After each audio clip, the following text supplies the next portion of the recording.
मदनपुर नाम के गांव में सूरज नाम का एक आदमी अपने परिवार के साथ रहता था। सूरज को मदन नाम का एक बेटा था जो कि बहुत ही आलसी और निकम्मा इंसान था। वो हर रोज खेतों में जाता और आराम से सो जाता। अगर कोई उससे कुछ पूछे तो वो जवाब भी नहीं देता था। तो एक दिन सूरज अपनी पत्नी से, भूमि, हमारा बेटा दिन ब दिन बहुत ही आलसी और निकम्मा होता जा रहा है। पता नहीं कब सुधरेगा। हाँ जी, मुझे भी उसकी बड़ी चिंता लगी रहती है। अब एक दिन उनके घर में सूरज का बड़ा भाई रघुवीर आता है और सूरज से, सूरज, कैसे हो भाई? अच्छा हो भाई साहब, आप कैसे हो और कैसे आना किया? सूरज, तू तो जानता है कि मेरा बेटा शहर में जॉब पर लग चुका है और अब मुझे कोई काम भी नहीं होता।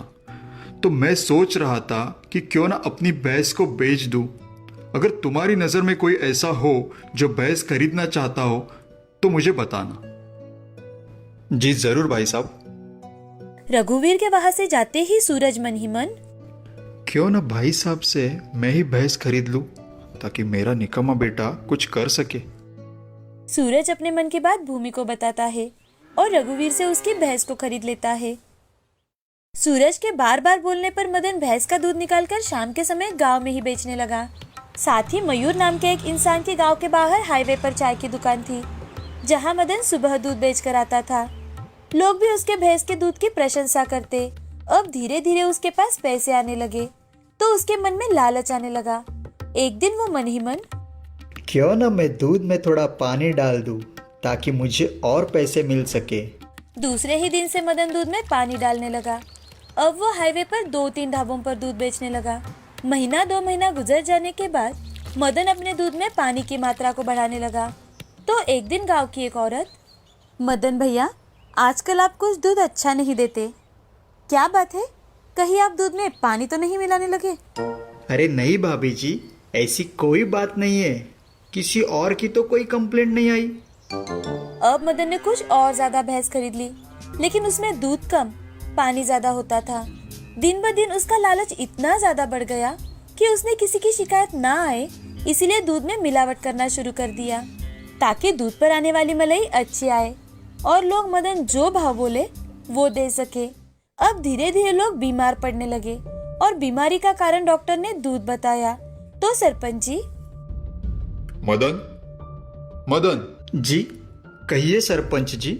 मदन, आखिर तुम दूध में ऐसा क्या मिलाते हो कि गांव में सभी लोग बीमार पड़ रहे हैं? सरपंच जी, ये क्या बात कर रहे हैं आप? पानी से भी तो लोग बीमार पड़ सकते हैं। मेरे दूध में तो कोई मिलावट नहीं है। जैसे ही मदन ने मिलावट शब्द का इस्तेमाल किया कि तभी सरपंच जी मन ही मन, अरे ये मदन मिलावट का नाम ले रहा है। मैंने तो कुछ ऐसा कहा ही नहीं। कहीं ये मिलावट तो नहीं कर रहा अपने दूध में? अब जैसे ही मदन गांव में घर घर जाकर दूध डालकर घर आता है तो सरपंच जी वो सारा दूध इकट्ठा कर शहर में टेस्ट के लिए भेज देते हैं। 2-3 दिनों से सरपंच जी सिर्फ और सिर्फ उसी पर नजर रखे हुए थे, लेकिन मदन को ये बात पता ही नहीं थी। वो सुबह उठता, भैंस का दूध निकालता और उसमें मिलावट कर पानी मिला देता और गांव में घर घर जाकर बेच आता और आराम से अपने खेतों में सो जाता था। अब जैसे ही शहर से दूध टेस्ट का रिजल्ट आया तो सरपंच जी कुछ करे उससे पहले ही गांव में पुलिस आ जाती है और मदन के खेत में जो घर था वहां जाकर उससे, मदन, मदन, क्या क्या बात है सर? और आप मदन को क्यों आवाज लगा रहे हो? आपके बेटे ने दूध में की मिलावट के कारण एक की मौत होते होते वो बच गया। उसे हमारे साथ चलना ही होगा। पुलिस की बात सुनते ही मदन वहां से भागने की कोशिश करता है, लेकिन पुलिस वाले उसे पकड़ ही लेते हैं और गांव वाले उसकी अच्छे से पिटाई करते हैं। इस कहानी से हमें ये सीख मिलती है कि लालच करना अपने आप के पैर पर कुल्हाड़ी मार लेना होता है। बहुत समय पहले की बात है। सुमन अपनी माँ पिता के साथ रहती थी। सुमन के माँ पिता गांव में कोई भी समारोह हो या शादी, वहाँ आचार्य के हाथों के नीचे काम करते और अपना और अपनी बेटी का पेट पालते थे। लेकिन कई दिनों से उन दोनों की तबीयत कुछ खराब रहने लगी थी। तब सुमन अपनी 12वीं कक्षा की पढ़ाई पूरी कर रही थी। उसकी परीक्षा होते ही सुमन के माँ की पैसे की कमी के कारण मृत्यु हो जाती है। सुमन अपने पिता के साथ मिलकर अपनी माँ का अंतिम संस्कार कर देती है। अब वो बहुत रोती है। तो सुमन के पिता सुमन से, सुमन मेरी बच्ची, रो मत बेटी, संभाल अपने आप को। तू तो जानती है कि मेरी तबीयत भी कुछ ठीक नहीं रहती। न जाने भगवान का बुलावा कब आ जाए बेटा। नहीं पिताजी, आप ऐसे क्यों बातें कर रहे हो? मुझे आपकी बहुत जरूरत है। पिताजी, आप मुझे प्रॉमिस कीजिए कि चाहे जो भी हो जाए आप मुझे छोड़कर कभी नहीं जाएंगे पिताजी। हाँ बेटा, संभालो अपने आप को।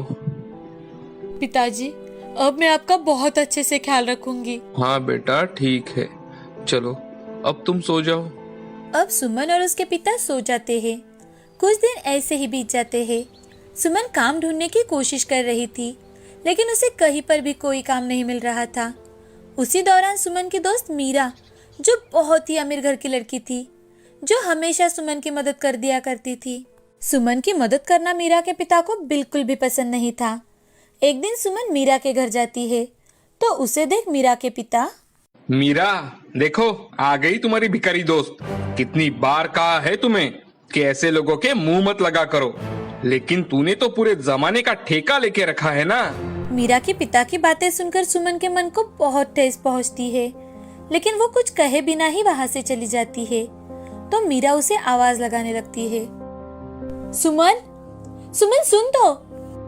मीरा दीदी, मैं चलती हूँ, बाबा मेरी राह देख रहे होंगे।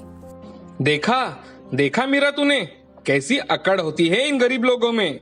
तुम चाहे जितना भी इनकी मदद करो, इनकी अकड़ अकड़ ही रहेगी। पिताजी, आप किसी से ऐसे कैसे बात कर सकते हो? कितना दुख पहुंचा होगा उसे। हाँ हाँ पता है, तुझे तो सिर्फ दूसरे लोगों की ही कदर है, अपने माँ बाप की नहीं।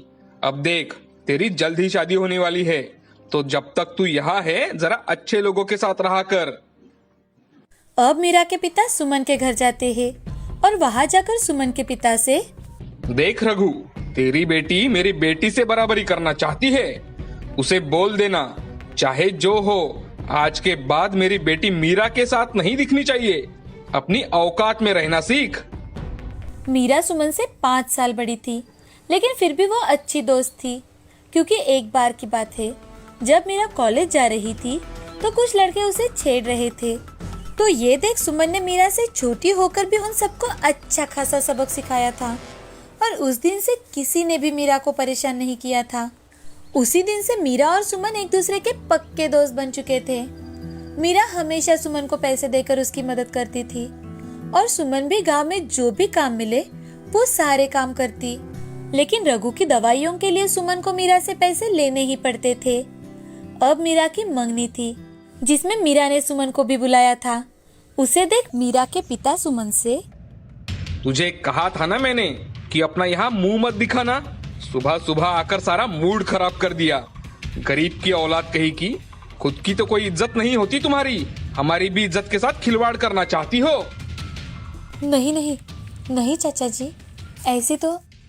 सुमन बोल ही रही थी कि तभी मीरा की माँ बहुत परेशान अवस्था में वहां जाती है और मीरा के पिता से, अजय सुनिए, यहाँ तो आइए जरा। देखिए ना, ये आचार्य अभी तक नहीं आया। मीरा के ससुराल वाले कभी भी पहुंचते होंगे यहाँ। क्या करे? क्या कह रही हो तुम? अभी तक खाने की कोई तैयारी नहीं हुई? नहीं, खाना बनाने वाला ही नहीं आया तो कैसे बनेगा? कुछ भी नहीं बना है अभी तक। मीरा के पिता तुरंत ही आचार्य को कॉल करते हैं, तो उन्हें पता चलता है कि आचार्य की बेटी की तबीयत अचानक से खराब हो चुकी है और उसी कारण उसे शहर में अस्पताल में लेकर जाना पड़ा। ये बात सुनते ही मीरा के पिता, देखो रखुमा, अब तो आचार्य नहीं आ सकता। अब घर की औरतें मिलकर ही सभी लोगों का खाना बनाना होगा। सगाई में कम से कम 500 लोग होंगे। लेकिन कैसे? अब तो सभी औरतें तैयार हो चुकी है और हमारे घर के नौकरों को भी इतना ज्यादा खाना बनाने का कोई अंदाजा नहीं होगा। मुझे कुछ समझ में नहीं आ रहा। आज तो सारे नौकरों को भी उनके उनके काम बांट दिए गए हैं। पता नहीं क्या होगा, हमारी बेइज्जती ना हो जाए। रकुमा परेशान होकर बोले जा रही थी और सुमन वहीं पर खड़ी देख रही थी। उसने उन दोनों की सारी बातें सुन ली। तो सुमन, चाची, क्या मैं आपकी कोई मदद कर सकती हूँ? तुम मेरी क्या मदद करोगी? तुम तो एक छोटी बच्ची हो। चाची, हम दोनों मिलकर खाना बनाना शुरू कर ही सकते हैं ना? तुम अपनी औकात में रहकर बातें किया करो। ये मेरी पत्नी है, इस गांव की शेठानी, और तुम इससे काम करवाना चाहती हो? ठीक है, चलो सुमन, मैं तुम्हारी कुछ मदद कर देती हूँ। चाची, आप बिल्कुल टेंशन मत लो, लेकिन सिर्फ रोटियां और पूरियां बनाने के लिए कोई हो तो। अरे देखा तुमने, ये मुझे पता है, ये कुछ काम की नहीं है। मैं देखता हूँ अगर कोई मिलता है तो। चाची, आप भी तैयार होने के लिए चली जाइए, मैं सब संभाल लूंगी। लेकिन तुम अकेली कैसे बेटा? चाची, आप मुझ पर भरोसा रखिए, यकीन कीजिए मेरे माँ पिताजी यही तो काम करते थे, बचपन से देखती आ रही हूँ। अब सुमन बाहर जहाँ खाना बनने वाला था वहाँ चली जाती है और खाना बनाने की शुरुआत करती है। दूसरी ओर मीरा के पिता कॉल कर हर ढाबे वाले को, होटल वाले को पूछ रहे थे, लेकिन हर कोई जल्दी चाहिए तो ना बोल रहा था। और दूसरी ओर सुमन गांव की कुछ औरतों को अपने साथ लेकर जल्दी जल्दी खाना बनाती है और एक थाली में सजाकर रखुमा के पास आती है। रखुमा, कोई खाने वाला या होटल वाला इतनी क्वांटिटी में खाना देने के लिए तैयार ही नहीं है। अब सारे मेहमानों के सामने हमारी नाक कट जाएगी रखुमा। सारे मेहमान आ चुके हैं, अब क्या करें? चाचा जी, अरे तू तो मेरा सिरदर्द है, सिरदर्द। मैं यहाँ टेंशन में हूँ और तुम मुझे बार बार परेशान किए जा रही हो। रखुमा, इसे पहले यहाँ से बाहर निकालो, वरना न जाने मेरे हाथ से क्या हो जाए। गरीब घर की औलाद ये ऐसी चिटिया होती है कि गुड़ खत्म हो जाए फिर भी उस जगह को नहीं छोड़ेगी। सुमन को बहुत बुरा लगता है, उसकी आंखों से आंसू आने लगते हैं। तभी रोते रोते सुमन, चाचा जी, वो खाना बन चुका है, अगर एक बार चाची इसे चख कर देख लेती तो अच्छा होता, इसीलिए मैं इसे लेकर यहाँ आई थी। सुमन की बात सुनकर रकुमा और मीरा के पिता चौंक जाते हैं कि इतनी जल्दी कैसे खाना बन सकता है। तभी मीरा के चाचा जी वहां आ जाते हैं और मीरा के पिता से, अरे भैया जल्दी चलिए, वो लोग आ चुके हैं। मीरा के माँ पिताजी जल्दबाजी में ही मेहमानों का स्वागत करने के लिए चले जाते हैं, लेकिन सुमन इतनी बेइज्जती के बाद भी अपनी दोस्ती निभाने की पूरी कोशिश कर रही थी। मंगनी की सारी रस्में पूरी होते ही सारे मेहमान खाना खाने बैठ जाते हैं, तो वो उंगलियां चाटते रह जाते हैं। तभी मीरा के होने वाले ससुर मीरा के पिता से, वाह समधी जी वाह, क्या खाना बनवाया है आपने आज। अरे आज तक ऐसा खाना मैंने कभी नहीं खाया। और हाँ, शादी में भी आप ऐसा ही स्वादिष्ट खाना बनवाना, एकदम बढ़िया। अपने समधी की ये बातें सुनकर मीरा के पिता को बहुत अच्छा लगता है, साथ ही उन्हें अपने आप पर शर्म भी आ जाती है। वो तुरंत ही सुमन से मिलने जाते हैं, तो सुमन मेहमानों के लिए गर्मा गर्म पूरियां बना रही थी। उसके पास जाकर मीरा के पिता हाथ जोड़कर, सुमन बेटी, मुझे माफ कर दो बेटी, आज तुमने हमारी इज्जत बचा ली। मैंने न जाने तुम्हें क्या क्या कहा, लेकिन फिर भी तुमने हमारी मदद की। मैं बहुत शर्मिंदा हूँ बेटी, मुझे माफ कर दो। अरे नहीं नहीं चाचा जी, ये तो मेरा फर्ज था। अगर मेरी दोस्त की मंगनी है तो वो तो धूमधाम से ही होनी चाहिए। सुमन बेटी, आज तक मैंने तुम्हें जो भी कहा एक बुरा सपना समझकर भूल जाना बेटी। आज के बाद तुम्हारी सारी जिम्मेदारियां मेरी होगी। थैंक यू चाचा जी, लेकिन अगर आप मुझे कोई छोटा मोटा काम दिलवा दे तो मुझे बहुत अच्छा लगेगा। कम से कम मैं अपने पैरों पर खड़ी रहकर अपने पिता का अच्छे से ख्याल रख पाऊंगी। और जरूर बेटी जरूर। अब तो सारे गांव में जहाँ भी शादी हो, सगाई हो, लोग तुमसे ही खाना बनवाएंगे, देख लेना। क्योंकि आज तुमने इतना स्वादिष्ट और टेस्टी खाना बनाया था कि हर कोई उंगलियां चाट चाट कर खा रहा था।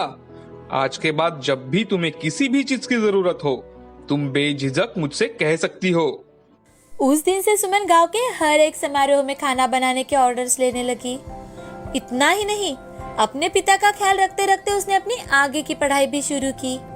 कुछ ही दिनों में उसके पिता की तबीयत भी ठीक हो जाती है और वो भी उसके काम में मदद करने लगे। उसने कुछ ही सालों में अपना होटल मैनेजमेंट का कोर्स पूरा किया और खुद का शहर में एक बहुत बड़ा होटल शुरू किया, जिसमें मैरिज हॉल की भी व्यवस्था की। कई सारे लोगों को उसने काम पर रखा। अब वो गांव की एक प्रतिष्ठित व्यक्ति बन चुकी है। इस कहानी से हमें ये सीख मिलती है कि परिस्थिति चाहे जो भी हो, लेकिन अगर अच्छे संस्कार हो तो कोई भी गरीब अपने आप को एक ऊंचे शिखर पर ले जा सकता है।